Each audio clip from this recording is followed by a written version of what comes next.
All right, y'all ready? Yeah, yeah. You know it. You're on your Zoom squares. Get ready to jam. My name is StoryTeller, and I'm here with Steve. We know you're super smart and don't assume you're naive. I know we're all here to learn from one another in this picturable community of sisters and brothers. I run a YouTube channel. He's a writer of books. And when I'm walking down the street, the kiddos give me looks. Now we're keeping it real. Gonna tell you what it takes to get yourself to stand out in this crowded space. Because the world is so competitive, the world can make you scream. Relax, we are your gurus. We are Steve and Eileen. Oh, yeah. That's my other name, Eileen, or StoryTeller. And Steve goes by Steve. Steve, yes. Or So boring, but 70 book Steve, if you're so inclined. Yeah. And that was the introduction. If you all need any further details, feel free to ask. Thank you very much. StoryTeller wrapper out. thanks, Eileen. You're welcome. I'll just say a couple of words about myself before we get into answering questions and going into all kinds of weird places. But yeah, I've written a bunch of books, and some of them with traditional publishers, one book self-published, one book with a hybrid publisher. So I've got a lot of experience with different kinds of publishing. I've published with an agent, I've published without an agent, all sorts of different experiences. So I'll just talk about the beginning. Before I was a writer of children's books, I was a teacher of young children for about 10 years. So that helped inform my writing. So teaching is a great gateway to becoming an author, was for me anyway. But before that, I was a taxi driver in New York City.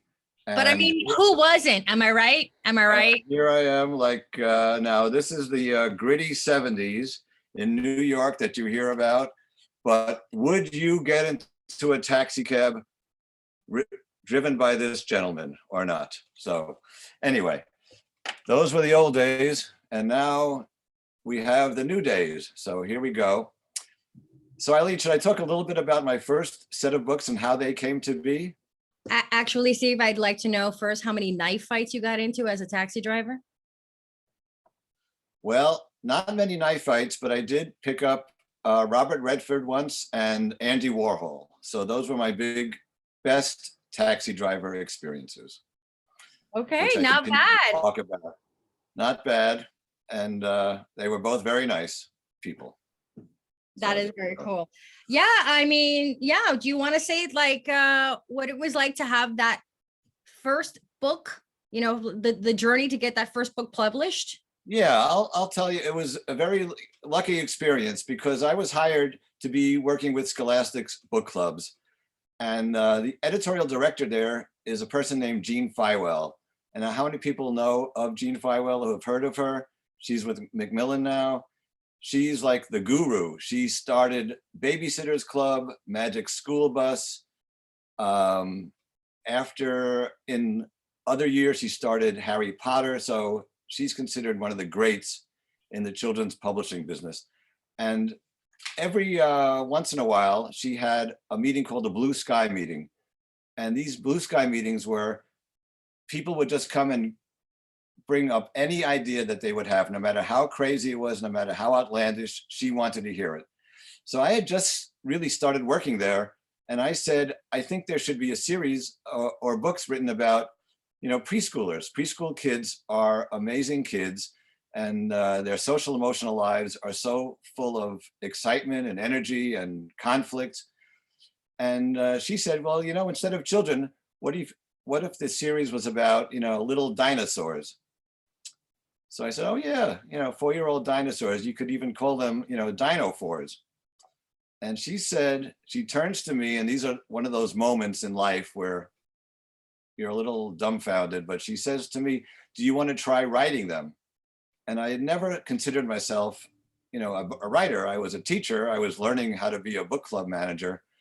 So that voice inside my head said, say yes, you fool. You will try to write them. And I said, yeah, I'll try it.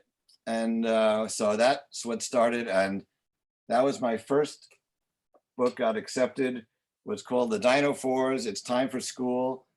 And that became a series for Scholastic, and it became a 28 book series. And it was that was my, entry into the world of children's publishing. So that's that. All right. I want to jump right into a question that I got already because I, had a great question, a few questions actually here from Amy Schwartz Kimlat. I don't know if she's here with us yet, but I thought a lot of people would. Yep, that's me. Oh, hey! Oh, there you are. Hello. Oh, Yep. Yeah, that's me. Got you. So Where's through all my good questions? that's really like, I envy that because mine would always start to sag in the back. So let's take it still. For those of you who don't top bun it, looking at you, Steve. Both of you, Steves. Oh. Oh, yeah. So great questions. How do you select your books? How long before you film do you make your selections? What kind of books do you wish there were more of to read? Great questions, all of them. And I gave them some thought because I don't have a, for those of you who aren't 100% sure and my rap wasn't explanatory enough, I don't know why, but just in case it wasn't, I have a YouTube channel where I read books to children with my puppets, and we have a grand old time. And the idea is to connect great kids books to their intended audience. And, with the decimation of so many bookstores over the years, the two-parent households that now are, have become one in a lot of cases, or they're both working parents.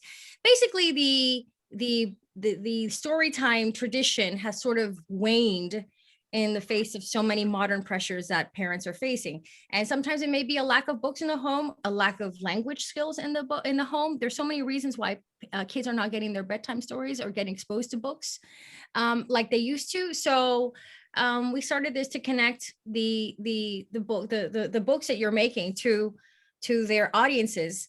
And kids get excited and they want these books. They don't want what they don't know about. So that's our philosophy, and to make them as exciting as possible and to compete with everything else that's competing for the kids' attention, generally cartoons and video games, and which I consider, since I'm a snob, I consider them to be empty calories. So, the books are the nutrition, but we make them so exciting that they think it's just fun, but they're secretly learning and being exposed to literature and understanding and all the great things that being exposed to great books does for a child. So how do I select them? Over the years, I've realized that I've come to sort of almost feel or imagine that what I feel might be what like a publisher feels, because you only have so many slots. You only have so many books that you can put out, and they can't all be about this one thing. You have to have a big diversity of books, topics, people, everything. I'm trying to address the calendar, whether it's a school calendar, a holiday calendar, things that are relevant to right now. Like I would love to have something that addresses war in some way, shape, or form, but I don't really have anything on my shelves, and I haven't had the time to start looking, how to explain these things to children. So if anybody has some suggestions, I will take them.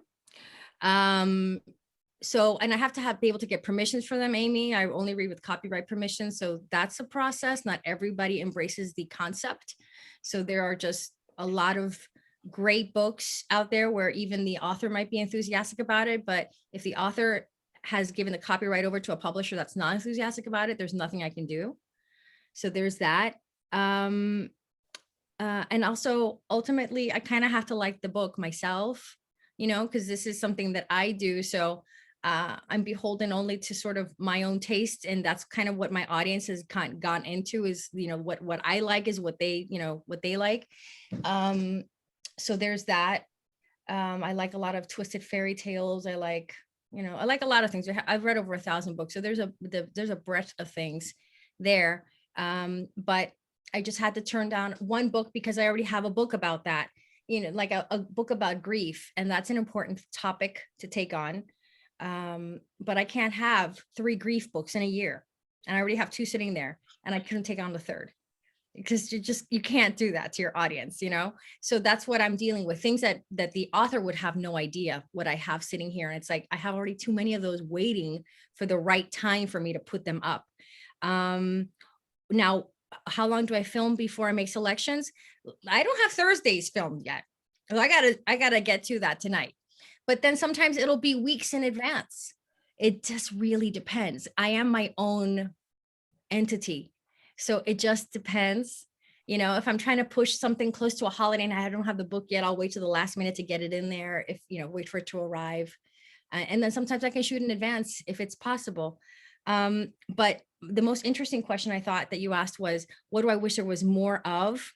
I'll tell you what I wish there was more of. The selection of bilingual books out there is abysmal. I read Spanish and English also because it's one of the things I do, but I am bilingual. I'm Latin, I'm Cuban American. And I try to read bilingual books every so often, and the choices are horrible. Not that the choices are horrible that are out there. The number of choices is, there's a dearth. There's just, it's a wasteland. I'm finding myself taking on books in Spanish and translating them while I go to try to, and my husband, who's the other half of Kid Time Story Time, we're a 2-person empire. He has now started experimenting by putting in English, the titles, the words to add to this, to make that, we're making books bilingual now at this point. And with the enormous Latino audience out there, I don't understand how there's so little of that. So it's really, and I would love to see more nonfiction that's fun and interesting. Like you'll have like a Calkins Creek, do your heavy duty nonfiction that's like big on the text and stuff, and it doesn't really feel picture booky anymore. It feels like sort of pushing into 6th and 7th grade now or something. And this is why I think that a series like Brad Meltzer's I Am, Yeah, am I saying it right? Yeah. Why it's so popular. I am Sacagawea. I am Abraham Lincoln. I am, because it takes these historical figures and makes them, you know, so accessible to everybody. And as a reader, I can augment the content for an older audience so it doesn't feel too kiddie, but kids understand it. But there's not a lot of that. And I don't have permission to read his stuff. So I cannot read any of his things. So I find myself struggling to find things. Like I wish I had a book about Clara Barton or a book about Florence Nightingale that's accessible to children, that doesn't feel like an educational tome. But I'm having trouble finding, like for Women's History Month, I would have loved to have found that. Those are harder to find. And then back to the Latin thing, like every time Hispanic Heritage comes around, there's like nothing. There is nothing out there. I don't want to read another book about Frida Kahlo. There are other people. Like, why isn't there a book about Desi Arnaz, who innovated television? And there's cool, you know, images that can go with that. It's like a pioneer of TV. Or why isn't there something about Gloria Stefan? You know, I've seen stuff on Selena, a little bit about that. But like, why isn't there something more contemporary going on? And there's a couple of Celia Cruz books that look interesting. So that's interesting. I'm naming all Cuban people because I'm Cuban. So I'm aware of our icons that are not being written about at all. And these are people who made it big in the United States, not elsewhere. And yet they're completely missing. So I would love to see more Latin people being written about. I think it's time for you to write one of them, Eileen. I might have to. I'm just so busy juggling all the channel things, but that, Amy, I hope that kind of gives you an idea, and I could certainly elaborate more on that, but I wanted to give you some general answers. The picture books have to be heavily illustrated. That's how I choose. You know, they have to, it's a visual, mine is a visual medium. So it has to pop. So when the colors get a little too genteel, when it's very pastel-y and things like that, and it's very elegant, I appreciate it, but the camera doesn't as much. And I do have to be mindful of trying to stick to my format, you know, short words, not too many words. And I know that that's in style now anyway, with picture book audiences, to have shorter words, fewer words on the page. And it has to be different. It just has to be different from everything else I've already done. I don't want just another friendship book. There's a lot of friendship books coming my way. They better be different in some way, shape, or form, you know? Because if it's just cute, or if it feels with the plethora of self-publishing, if it feels too personal, if it starts to be super detailed, I can tell that you're wanting little Susie to see that she loves how she made her ravioli recipe and with this specific sauce. And I can just tell, you can tell that this is a very specific thing to a kid, but that the rest of the you've lost me, because now this is an homage to someone that you're not really on the bigger story. So sometimes you can tell when something is too personal, hasn't been edited properly. I have even gotten self-published books that have mistakes in them. I can't read a book with a mistake in it, you know? So there's things like that where it just gets too personal. But, you know, I don't know what percentage of us here are, you know, traditional published versus self-published, but that is a problem that I see sometimes, where the books are clearly a personal homage and just get too specific about something that is so personal, or something that is so niche that I just can't. There's so little time that I have, so few slots. It needs to be something that's going to have, it doesn't have to be broad appeal. I'm not like that. It doesn't have to be general appeal. I do read a lot of books that are clearly very specialized, like for foster children or something. But if it's so specific that I see very few people benefiting from it, I'd rather do a book that's going to benefit the larger audience with a bigger message for more people. Eileen, I'd like to add just one thing. You know, one of the exciting moments of my life was seeing my book read by you and your puppets. I fell in love with your puppets, and then I grew to like you too. But the puppets all have different personalities. I'm a very big puppet person, as my wife will attest. And so your stuff is amazing. It's great. If you haven't seen her, check her out. She's great. Okay. Thank you. You're welcome.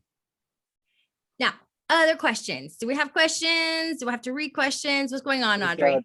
There's oh, sorry. I forgot I told Audrey she could do that. But there's two questions. I'll just jump in since I'm already on. One is from Emily, who is coming to us from Australia. How do you go about getting permission to read your books? And then I asked how many books get submitted to you per week to filter through.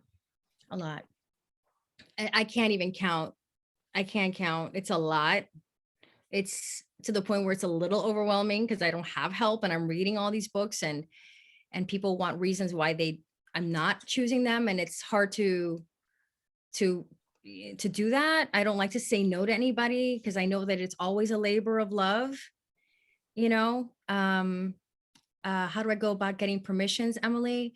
I go to the permission to the copyright holder. That might be, I might start through the author or the publisher, you know, and I start a process that way. And Yuyi Morales, I think I've seen some of her stuff. I don't know who her publisher is, but I think it's not a publisher who wants me to work with them. So there's that. But I will look again.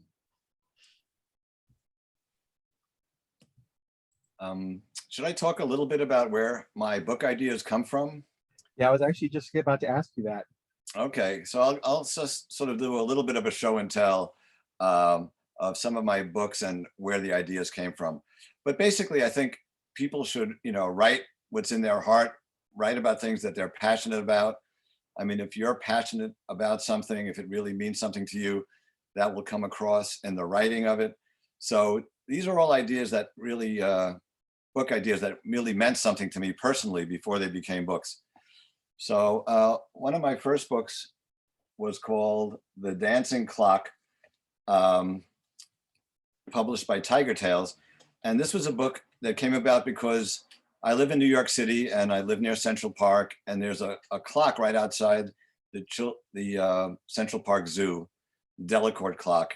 And my love for this clock became a picture book because I invented a monkey who loved the clock and then later on becomes, you know, realizes that friends are more important than objects, that kind of thing.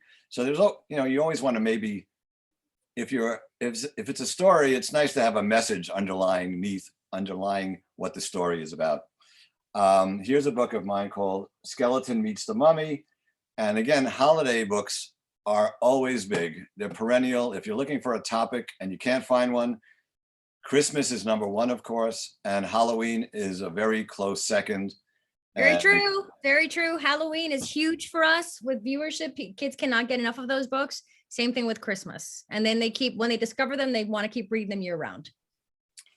And here's a book called Lincoln and Grace, which Eileen and her puppets did a wonderful job with. You know, the one thing about seeing Eileen read the stories on her videos is that I feel, you know, when I read mine, they're not nearly as good. I want to be as good as Eileen. That's my aspirational goal here. Anyway, so this just came from, I was in a museum and there was an exhibit on Lincoln, and there was a very little sidebar about a girl named Grace Bedell who wrote a letter to Lincoln when he was running for president, telling him that he would look better if he shaved his beard, if he grew a beard, excuse me. And actually he listened to her. So this became Lincoln and Grace, very much fun to write. The Mixed Up Alphabet, a book in rhyme with the great illustrator, Janie Ho. I'm not mentioning the illustrators, but each of my books usually has a different illustrator. And this was based on my love of a book, The Scrambled States of America. If anyone knows that picture book, it's just a wonderful book, and I'm forgetting who the author is right now. But anyway, so this is sort of an homage to that book.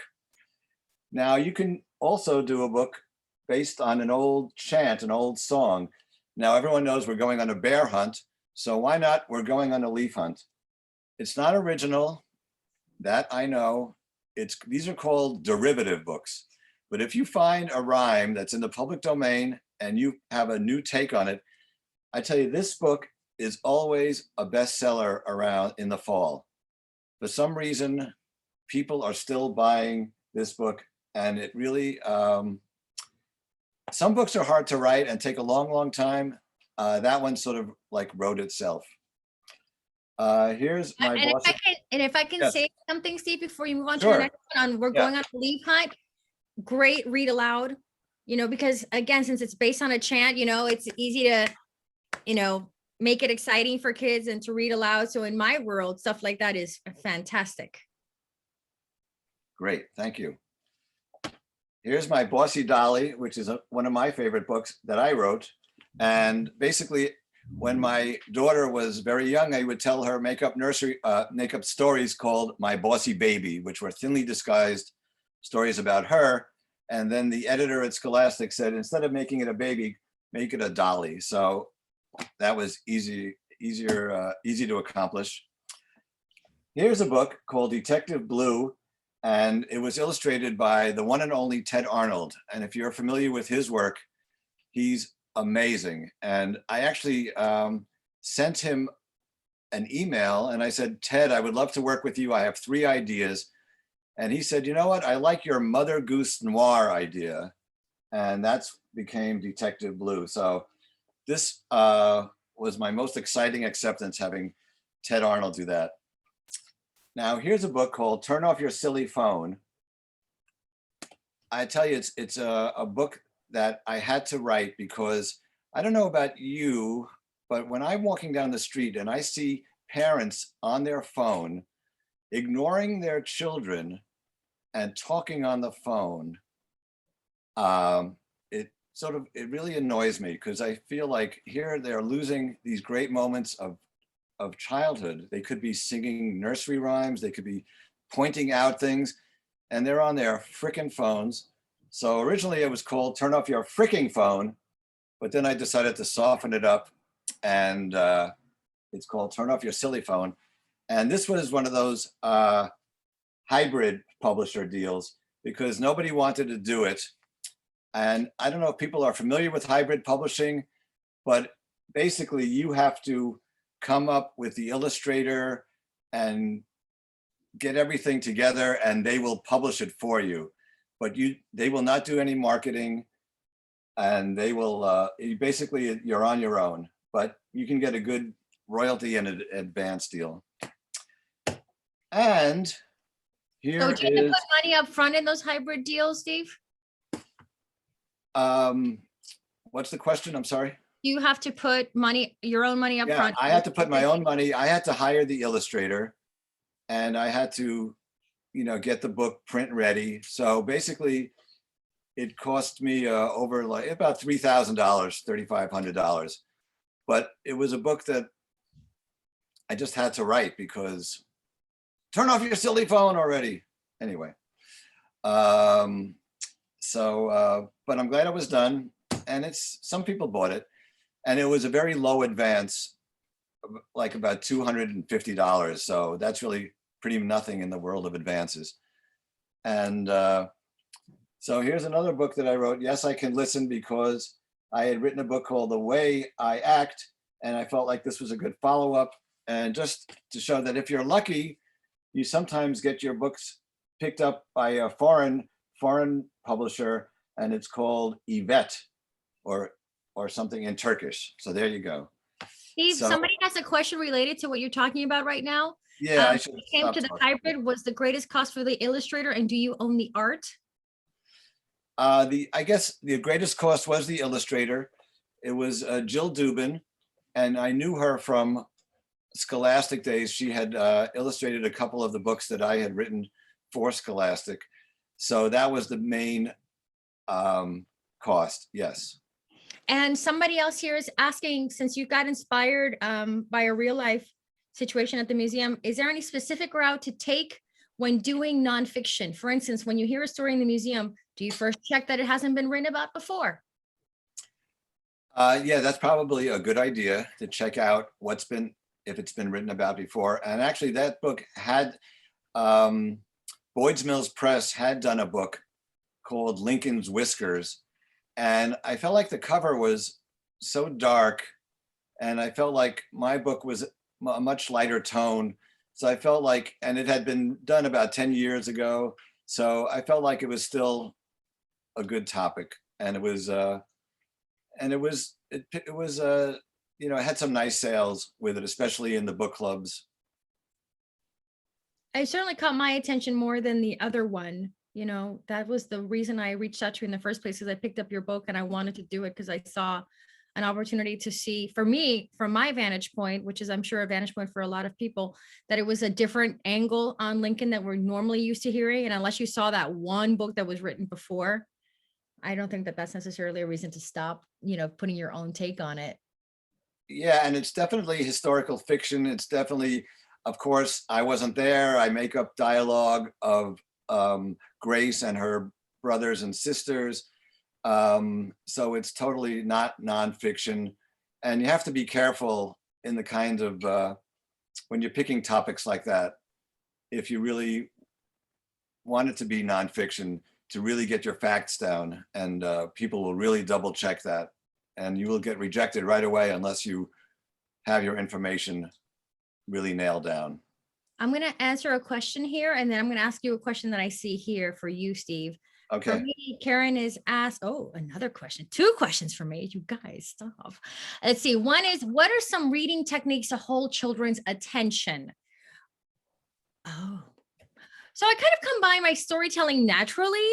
I've always been a storyteller, but I guess, so I don't have a technique, so to speak. I'm kind of natural, but I will say that things that work are to be wildly animated. Like children, when they see the black and white on the page, and even when we see the black and white on the page, the temptation is just to read what's on the page, sans reaction. And that does not work. You have to cue the kids as to whether this is exciting, shocking, sad. Oh, what's going to happen next? Yeah, you have to put the suspense into the next page turn. Are we going to find out on the next page what's going to happen right now? What is happening? Because this could go this way, this could go that way. You have to inject the excitement into it that is impossible for the writer to write. The writer's writing the story, but if you're telling the story, you have to explain why it matters. It's like an actor taking something from a page. This is a big deal. So if you're not telling kids that what you just read is what? Shocking. How are they going to know? Because you're just reading it. So it's important to live the book, to draw out the emotion from the book. and if you're the writer, you know that you meant for this part to be exciting or sad or tragic or suspenseful or whatever the emotion is, but you then have to, as a reader, bring that. You have to interpret the book for them. This is the exciting part about your books. Sometimes I've seen authors read their books and they completely drain the excitement from their own books. They don't realize that they have to bring the excitement to the book. It's what you're writing is exciting, but you have to interpret it. Yes, I know it's hilarious, but it's true. I've seen some extremely dull takes on good books from the writers themselves. And I'm like, oh my God, they don't know how to like bring their book to life. And so you have to live the book. You have to live the adventure, the excitement, what's happening next. You have to. And then that cues the kid about the experience of this book, and whether it's sad, exciting, makes you think, makes you debate, makes you uncomfortable, or makes you mad or reluctant. I don't really want to go there. Do you even want to know what's happening next? Like this is what we do when I'm reading books, so you have to really put yourself in there. Now, do I see more human or animal characters in fiction? What do I prefer? Doesn't matter to me. It really, for me, it's really about the story. So it's fine whether it's a cat or a person, and then it just gets into the illustration. Is it a good illustration of, but I think I generally do see more animals, because like puppets, kids, connect with them a little bit better, I think, in some cases. Do I ever get feedback from authors about the volume of books they sold in the wake of my video going live? No, I do not. It's very hard. What we're doing is we're creating what in marketing is called consumer awareness, So, I hear from people who then went and bought it on Amazon, or they were at the store, they were at Target, and the kids saw the book that they'd seen, and they're like, I want the book, because they'd seen it. But there is literally no way to trace from us, really, unless they happen to use the one Amazon link that we put in the description, and that's just not how consumer behavior works. So no, but I know that the awareness of the title gets out there, and it's free, and it's massive. It's far reaching, it's not just the US, it's everywhere. We have people from A to Z. Well, I guess real quick, because you've read one of Steve's books. You've read Steve's book before, right? Steve, did you notice a bump in sales or anything after she read your book?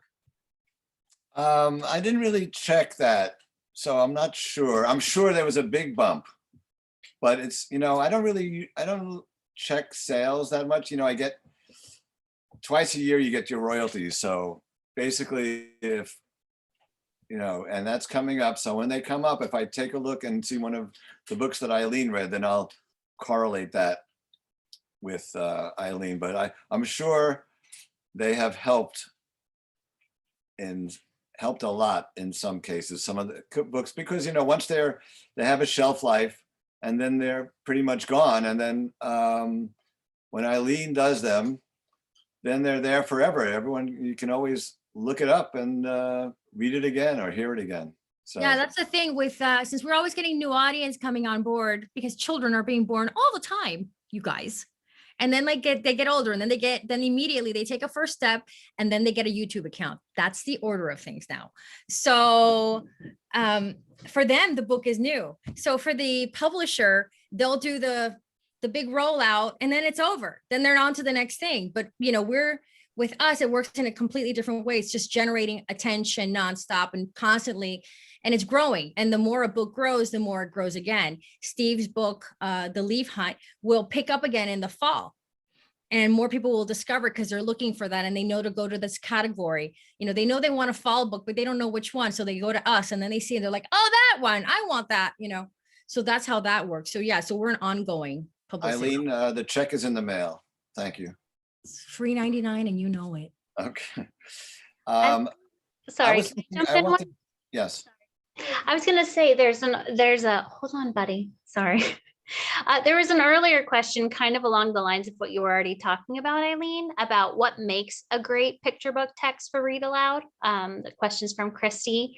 Obviously, you bring a lot of life to the books when you read them, but are there other elements to it? the words, the rhyme, the dialogue. She would love Yes, to I know. see that question. I wanted to get to that. I wanted to go backwards to Christy's question because I thought it was a great question for both of us, Steve. What makes a great picture book text for read aloud? Words, rhyme, dialogue. I know that for me, and Steve, you'll have great insight into this stuff. I know, because you've written both ways. I know that it's very difficult for me to accept a book now, especially since I have such a flood of books now and I have to be extra selective now.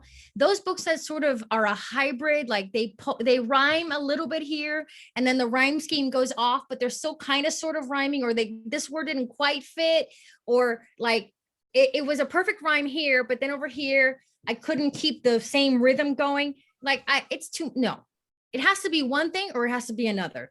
But to do a half rhyme, it kind of rhymes, but like it's different here. It's like more words over here than it's not readable. It's not a good read aloud for me. It has to be one or the other.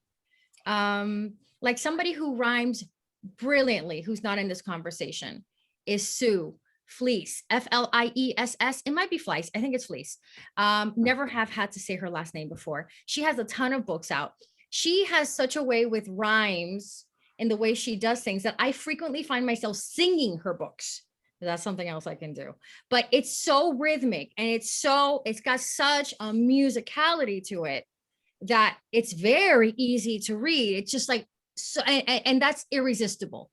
That is an irresistible read aloud when you can rhyme it first time you're reading it and not try to, okay, no, so I have to change how I would read it here to make that fit. And if you're doing that, then I'm not going to probably read it because I can't then, okay, no, here I've got to change the rhyme to be like this so that I can make it work. And you've lost me. That's me. Just about rhyming, comedy is easy, rhyming is hard. It is so difficult to write, as just to piggyback on what Eileen is saying, it is so difficult to write a rhyming book. And it better be really all the way there, or just, maybe think of doing it as prose. Right. The rhymes have to scan. They really do. You have to read it out loud. Everyone who's written a children's book must read their books out loud and really see how it sounds, not just to yourself, read it to a child. That's what I did with my rap today, by the way, you guys. I wrote it and then I had to read it out loud and wrap it up to make sure. And I was like, nope, too many words over here. And I actually edited myself to make the thing work. So reading out loud will tell you everything you need to know. Yes, I have this rhyming book. It's a board book that's coming out in the fall called Thankful Animals, Thankful Me. And when I got the proofs the other day, just 2 days ago, when I was reading it, I realized that one of the rhymes did not scan, and I wrote back to the publisher, please, change this rhyme because it's not working. So you really have to keep reading it over and over again. And this book, if you can see how small my name is in the book, I wrote back and saying, does it come with a magnifying glass? You cannot see my name, and do you know who I am? No, I didn't say that, but I felt like saying it. Anyway. Yeah, be careful with some of the writing. Pump up the type. Give me a little. Yeah, and not just for your name, because you should have your name be readable. But like I've noticed that some books are starting to come to me with really tiny letters and a nice soft brown on a nice soft yellow background. And I am not going to wear reading glasses to read a book, y'all. So you got to make sure that like I can see it. It shouldn't be hard to read. No. I'd like to talk a second about my self-published book because we haven't talked about that too much tonight. So just, this is a book that I wrote a few years ago called Toto's Story, My Amazing Adventures with Dorothy and Oz. So, I know we've all seen The Wizard of Oz, and one time I was watching it and there it was, I was thinking, what does Toto make of all the craziness that's going on here? Let's have a book in his words. So I wrote it and my agent shopped it around and nobody was interested in it. They all said, you know what, Wizard of Oz books don't do that well unless there's an anniversary. If it's the 50th anniversary of the movie, whatever. So I understood that. So I said, I'm not letting this book die. So I decided to self-publish it. And it takes a lot of effort to self-publish a book. I had to find the illustrator. I had to, make sure the book was printed properly. I had to work out a deal with Amazon. I had to get the ISBN number. I had to do everything that a traditional publisher does. And it cost about $6,000 when all is said and done. But after this book was published, I was lucky that Scholastic book clubs decided to use it on their book clubs. So the advance they paid me evened out from how much money I laid out. So that's another part of being an author or illustrator or author illustrator, is that if you have your books published by a regular publisher, if you're lucky, the book clubs or the book fairs will pick up and publish the subsidiary rights of them. And then it will have a longer life and your royalties will grow accordingly. So that's a good part of, and all these books, you need a great cover and a great title, especially when you're trying to sell to Scholastic book clubs. A cover and a title are 90% of the game, basically. Yes, and to me too, to selling to me, because Steve took the words right out of my mouth. I was just thinking about that was one of the things I had mentioned, the importance of the title and the cover. We are all judging the book by its cover. I have chosen books, and so are the kids. I have chosen books that nobody has heard of, that are not big or anything, and asked for them based on the title because it just totally got me. And guess what? They become huge hits on the channel, even though they weren't bestsellers anywhere, but they become huge because the title. And I've sort of become really good about titles, and how kids see titles, and the cover art is so important. And I don't think that you do yourself any favor if you're just running the title past your friends and family who are going to think everything you do is just awesome. Like, just put it out there to anybody to see what people respond to, because the public that doesn't adore you and just love you and think you're wonderful, they're the ones who are like mostly buying your stuff. So I would totally put my stuff out there and let the world sort of have a vote, just to see how the world thinks, because they're going to vote with their wallets anyway. So you may as well let them vote in a unassuming poll on some social media to get, to hear how people think of this stuff and how they respond to colors and whatever you've done. We frequently will redraw a cover when we put it on the channel, to make certain elements stand out, to make it more colorful. I mean, that's what kids respond to. Yeah. So we will redraw not the cover of your book. Our thumbnail of your book will sometimes pop out certain things, make it more vibrant, pop out certain elements, make them bigger, because that's what they respond to. So studying thumbnails on YouTube is sort of an interesting way of seeing how, especially for kids content, what's drawing their eyeballs. If it's a 6 million viewed video, what's that cover look like exactly? And how does that relate to a book cover? That's an interesting way of looking at it. There was a question here for Steve from Audrey. Tell us about the journey to snagging your agent. Did you go the traditional querying route? Well, again, it was sort of a little bit of a lucky situation for me as in the agent. And I know getting an agent isn't easy. And my first agent, I actually knew from who had worked at Scholastic. She was an editorial director. Her name is Brenda Bowen. And I met her at some Eric Carle function, or I ran into her there, and I asked her if she was looking for clients, because I knew she had just started an agency, and she said yes. So that was my first agent. And then after things, ended between us, let's say that, then I moved, I sent out books on my own.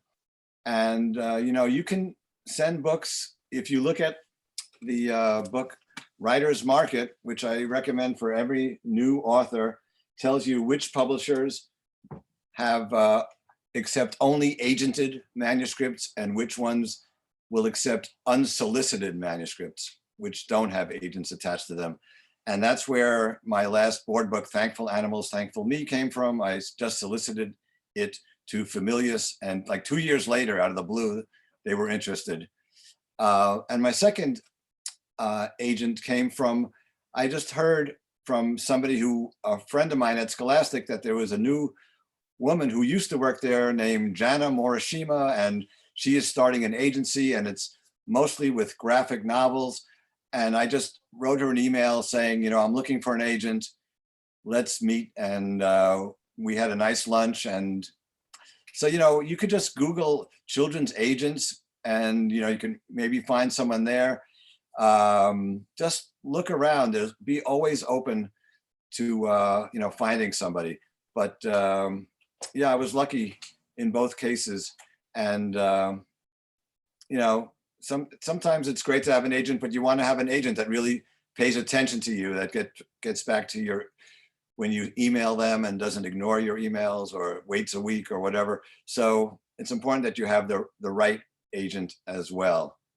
Piggybacking on that, Steve, Bree is asking a question. Do you know of any literary agencies that are looking for fictional educational books for young children? I don't offhand, but again, this writer's market tells you, you know, which have agencies and which are looking for authors. And again, I think if Googling, you know, one Google will lead to another, and eventually you'll find, I think, what you're looking for, where you'll find, you know, children's agents looking for clients or something. And because people are starting agencies and they do want writers, they want, you know, good writers in their stable. So I think there are people out there definitely who do that. And a question from Anne Marie: when going via the traditional publishing route, how much say do you have with the illustrations, cover, and such? My experience from listening to Steve and other people has been very little, actually, but why don't you answer that? No, not much. Basically, a publisher that will accept your manuscript, they don't want your illustrator with that, with the words. They will pick the illustrator. They have art directors who have hundreds of illustrators on file, and they will match you up. And I guess especially if you're starting out, you will not have much of a say in who the illustrator is. I mean, if you find the illustrator to be so horrendous that you can't even stand to look at them, maybe you can request somebody different or say this isn't going to work out. But, you know, usually it's take it or leave it, basically, when they're giving you an illustrator. And most of the illustrators that I've had, I've never met them. You know, it's sort of funny. You're living in these parallel worlds, and sometimes if you're lucky, the editor who's in charge of the book will show you the illustrations and ask for feedback. But lots of times that doesn't happen. So Have you, in your writings, when you know you have a strong visual in your mind that you're writing to, written in a note for this is the illustration you kind of expect here? yeah, a lot of times I will have art notes, you know, very brief, because you don't want to you want the illustrator to put their personality, to put their skills into the book. And also when writing a book, that's one of the key points, is you don't have to spell out everything. If you're writing a prose book, you don't have to spell out everything in the prose. Leave room for the illustrator to fill in the story. That's a big part of writing, is doing that. And also show, don't tell. Show by the actions what's going on emotionally with the characters. You don't have to say so-and-so is sad. You have to show that they're being sad, they're acting sad, or why this is causing them to be sad or happy or whatever. But, you know, all of that needs to be done. The writer does not have to do that. And of course, I think it's a good idea to buy, you know, picture books and see how they're laid out, how many words per page. You know, you get a sense of that. Picture books now, I think, are 200 to 600 words. So you don't want to write and write and write, you know, and think all your words are you're wonderful and can't be eliminated. But that's why picture book writing is so hard, because it really is. Every word is so important.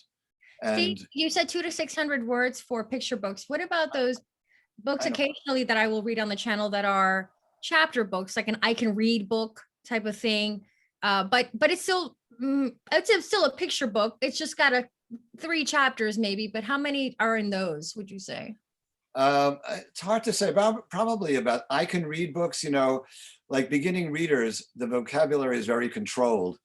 See, it's sort of funny in a way, because picture books, you can get away with a more advanced vocabulary because an adult is reading to the child. In a beginning reader, you're writing for the child to read on their own. So you can't put a word like, I don't know, iridescent or something in a beginning reader. But you can, I think there was one book I knew that William Steig wrote that has beautiful vocabulary in it. And that you can do with a picture book. But I'm not sure, I guess, the best way to do it is just, buy an I can read series or a few of the books and then just see how many words per page. When I wrote my first book, I didn't know what I was doing. I didn't know even about punctuation that much.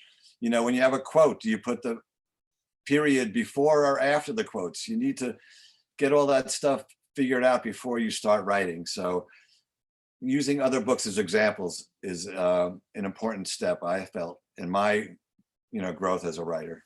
Yeah, it's so true what you're saying. I've learned so much just because of so much of the reading I've done.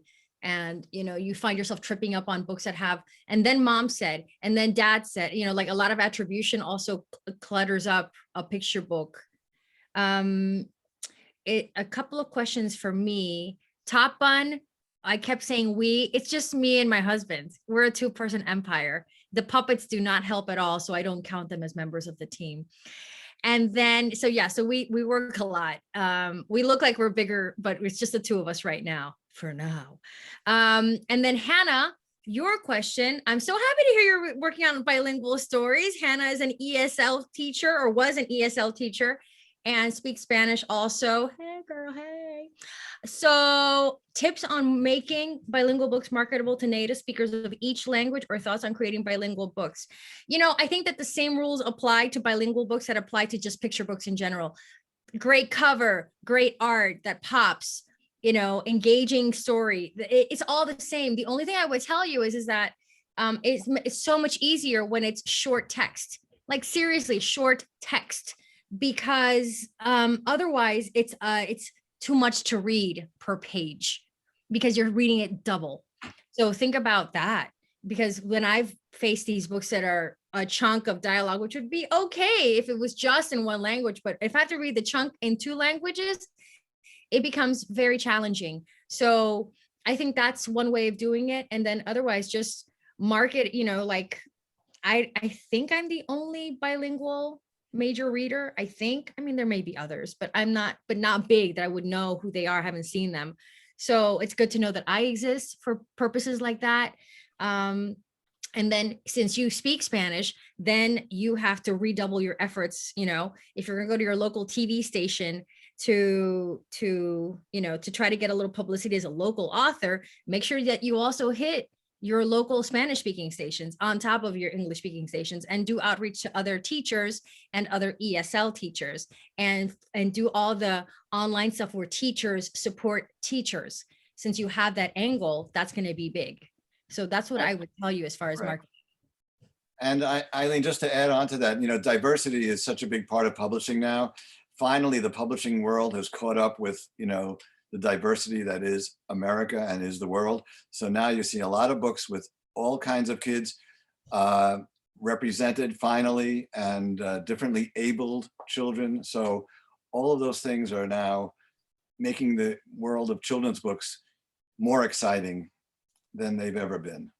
And a good entryway is using certain things, certain traditional stories, and turning them, like you took the chant of we're going on a bear hunt and you turned it into we're going on a leaf hunt.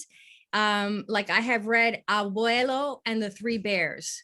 It's like, oh, it's that same story, but we have a twist, and there's an abuelo, and then instead of this food, they have beans and, you know, like taking traditional stories. I've seen that done a lot with Cinderella. But take, you know, I did a Jewish read of a Little Red Riding Hood story for Hanukkah. You know, like anytime you can take a traditional, well-known fairy tale and you want to bring that in, you know, make a Latina Little Mermaid swimming in the Caribbean. I don't know. I've not read that story. I just made that up. But like take a traditional story and you put that twist on it. That's another really interesting way, I would think, of introducing that kind of, you know, variety and still putting it within the folds of a well-known story. Yes, and also, you know, differently, you know, children now doing things in different kinds of roles, you know, especially I think girls, you know, doing things that are not associated with the traditional girl model from, you know, 10, 20 years ago, you know, really breaking the barriers of what girls do. You see a lot more of that. But one thing is you don't want to sort of look for trends to try to, you know, latch onto. I think it's because once you're trying to catch a wave like that, you know, the trend will be over pretty much. Though I don't think diversity books will ever be old. But, you know, I think just in general, writing what's in your heart and what I said earlier, writing what you're enthusiastic about will come through when you're doing your writing. Yeah, I think that touches on a question I had seen earlier where somebody was asking you, you know, how do you try to meet the needs of, say, your agent or your publisher versus the things that you want to write about? So how to balance, Heather asked, how to balance heart with market, how to keep your writing authentic while meeting the needs of the people who are getting your books out there. Yeah, I think you should write what's in your heart and not worry about pleasing anybody too much. I mean, unless the topic is so way out there that you know it's going to be hard to publish. It should have some, you know, general acceptance by at least some kind of core group of people.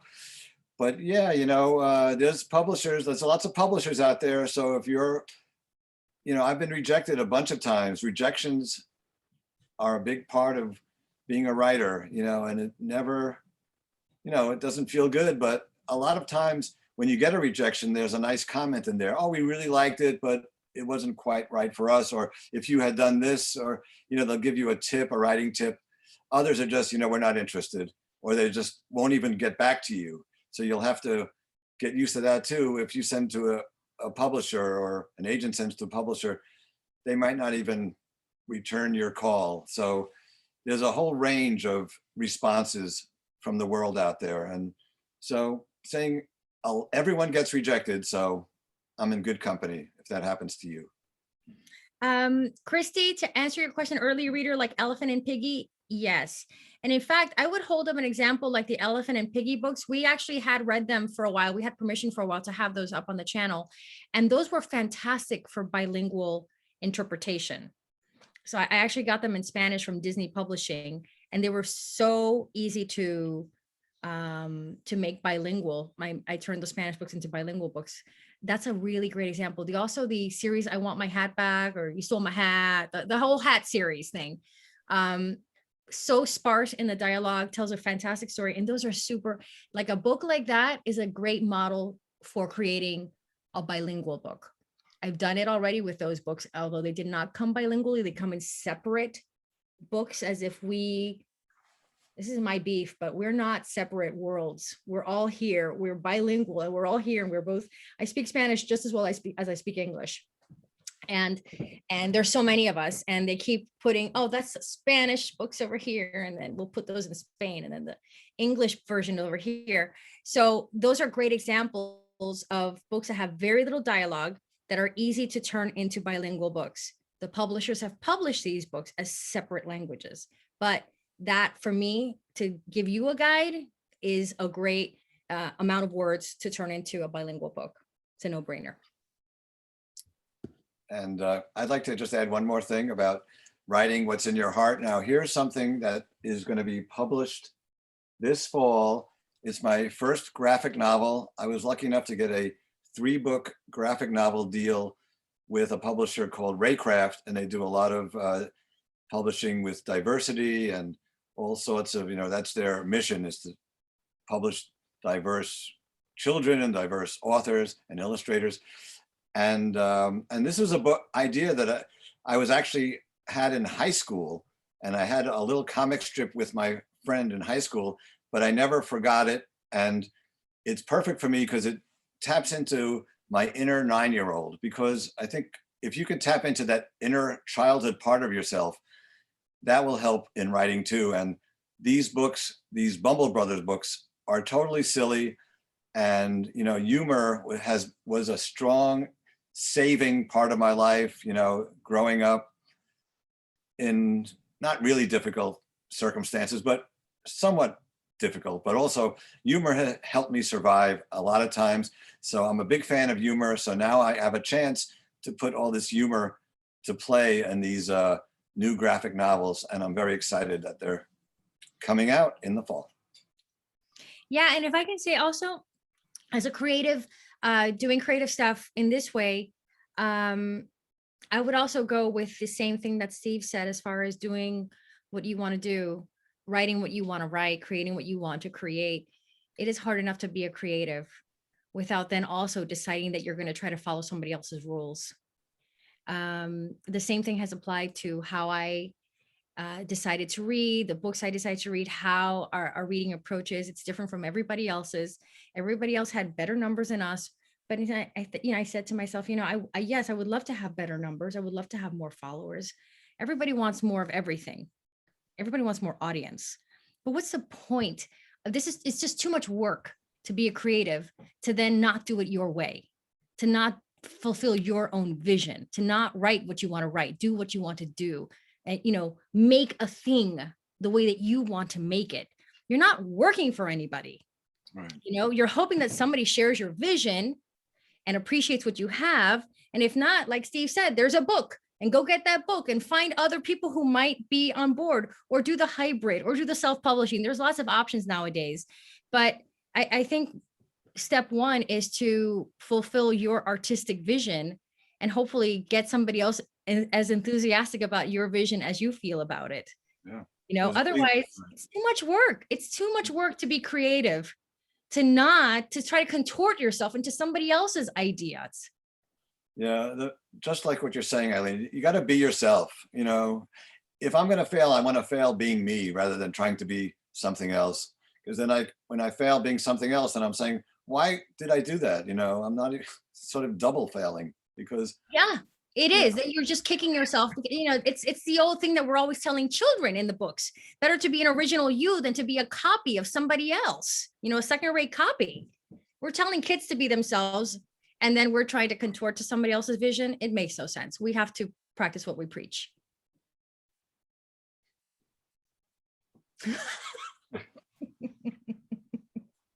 Got a little soapboxy there, but feel strong as a creative. I am a creative. I don't write children's books, but I'm a writer. I've written everything but children's books. I don't have, I'd love to at some point maybe, do that. But as a writer, as a creative, as a songwriter, as a writer, as a journalist who was a writer, as you have a voice.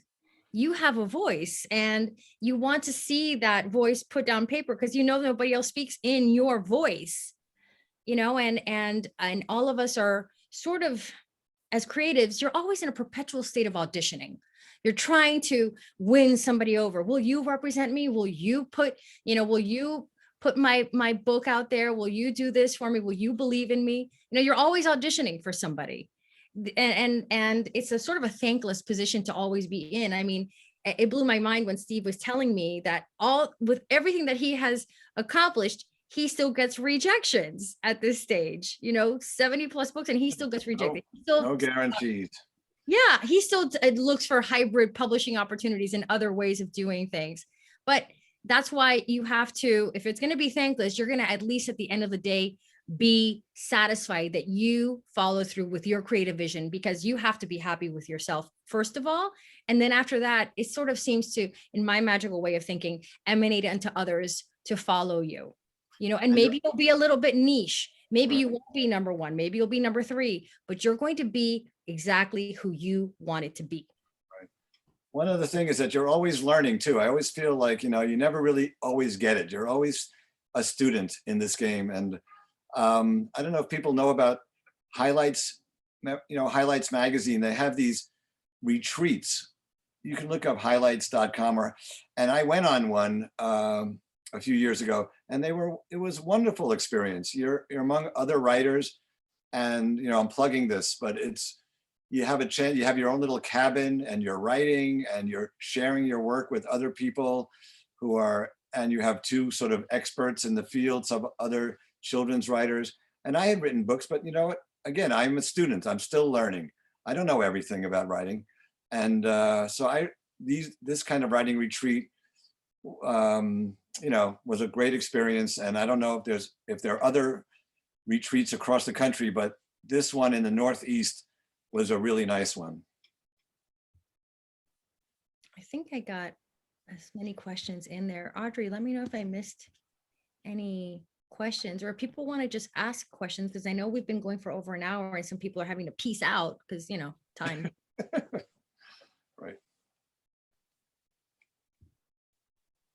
So what we usually do once we've hit our hour mark and is we let anybody stay on that would like to keep on staying on, but we also want to be respectful of people's time. There are a few questions that I see one. Did you, to Steve, did you have an agent for your mixed up alphabet book? Did you answer? I didn't hear if that one got answered. No, actually, I wrote that book without an agent, and I wrote it for Scholastic book clubs. And so I was sort of, you know, there contributing books to them, sort of every year I would write 3 books for the Scholastic book clubs. So that was part of my gig, and that was one of the books. And it was one of my favorites. So I really enjoyed writing that. I one. like this question that Amy asked, bookending up with what you just said, that which book is your greatest commercial success and why do you think that is? Well, we're going on a leaf hunt happens to be the greatest commercial success. I don't think it's my greatest book by far, but somehow it keeps going and going and going, and it's on people's lists or something, and I guess they sell it in Barnes and Noble every year. But my favorite book that I wrote was the Ted Arnold book, Detective Blue, where all the nursery rhyme characters help Detective Blue solve a mystery about Little Miss Muffet and why she left her Tuffet. So that's where my head is at, that kind of book. But anyway, yes. And somebody's asking, Stina is asking, do you mentor or teach any classes? Me? No, but if someone asks me, I'll be glad to help. I'll be glad to look at someone's manuscript and give some feedback. You know, people can have my email address and write to me and do that, but nothing official.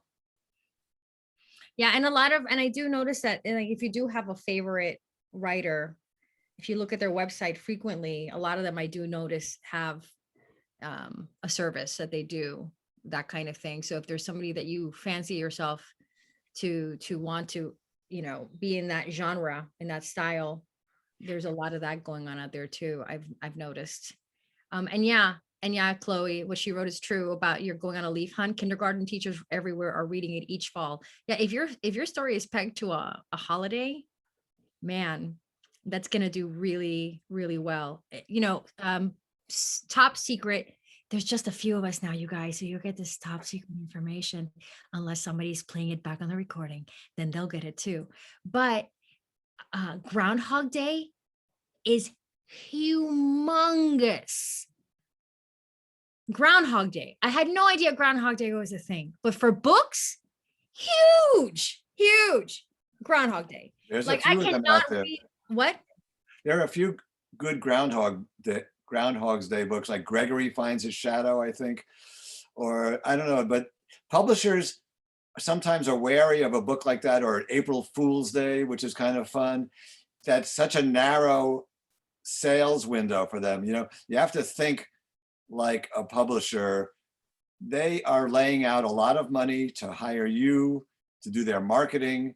You know, I heard somewhere that to put a picture book out there is $60,000 out of their pocket. So they have to have a P&L statement, a profit and loss statement, where they will earn that money back in 3 years, whatever. So that's, you know, once in a while you will be able to get, you know, a book that's like a Groundhog's Day book or Passover, or, you know, some kind of book that's not the usual mainstream kind of book. But Right. publishers will take a chance, but it's tricky. It's not as easy as, you know, the other I can kind of holiday. Totally see that and appreciate that, which would make sense. Like I just read my Groundhog book this year was very heavy on the STEM. It was Groundhog Weather School by Joan Holub, and heavy duty on the STEM. So it was literally weather science. I had no idea I was getting a full lesson on farm animals and weather science and history. It was all that in there, but presented with a groundhog wrapping. So that was an interesting way of tackling a very niche one day kind of book. Like, why is somebody going to buy a book for one day? But it is a phenomenal entry into the whole, you know, interesting weather for kids and science, you know, book niche. It's good you mentioned STEM, you know, and Joan Holub, she's been writing picture books for years. And it sounds like she was smart enough to have her books now evolve into, she knows that STEM books are, you know, in demand. So doing that makes a lot of sense. Yeah. If you do it right, you know, Yes. that's of course. Yeah. It says here, disclaimer, not a fact. I heard only 4 of 10 books break even and even fewer make a profit. Do you know? I don't know, but I do know that unless you're really a, you know, big wig like Lois Eller, you know, Jan Brett, these are the people that I remember from my, you know, book club days. You know, publishers will not put lots of marketing money behind you if, you know, there's just a range, you know. So some of the time you'll have to chip in. That's a good point too, is like, you have to be out there in the social media world, which is new for me. So I'm learning about that, and really market your own book. You have to supplement what the publisher is doing, especially if you're not a big name. And most people aren't, you know, maybe 10%, you know, Jeff Kinney, is it Kenny or Kinney? Jeff Kinney, right? Or whatever, all the big names, Dave Pilkey, they command a lot of marketing money. So you have to, you know, help out with that too sometimes. Really do. You have to, I mean, I don't know if everybody here is like super up on the socials and everything, but I'm surprised at how many books I have that I'm promoting at times of year where it's very appropriate to promote it. And nobody's promoting it. The publishers aren't promoting it. The authors aren't promoting it. The illustrators aren't promoting it. And there's like a date there, you know, if you look at the calendar, there are several days, and National Day of this and National Day of that and random days of this. There's so many times of year that you could find a reason. You have to think like a marketer. You have to think like a marketer, because I don't know of any publisher, big or small, who is doing that kind of targeted marketing and taking advantage of hashtags and things like that. Like, publishers are still very old school. Nobody's looking at the hashtags and jumping on them. My book is appropriate for this. They're not scouring. Sometimes I promote something that day that I wasn't going to, because I see that this hashtag is trending. I'm like, oh, I've got a book about that, you know?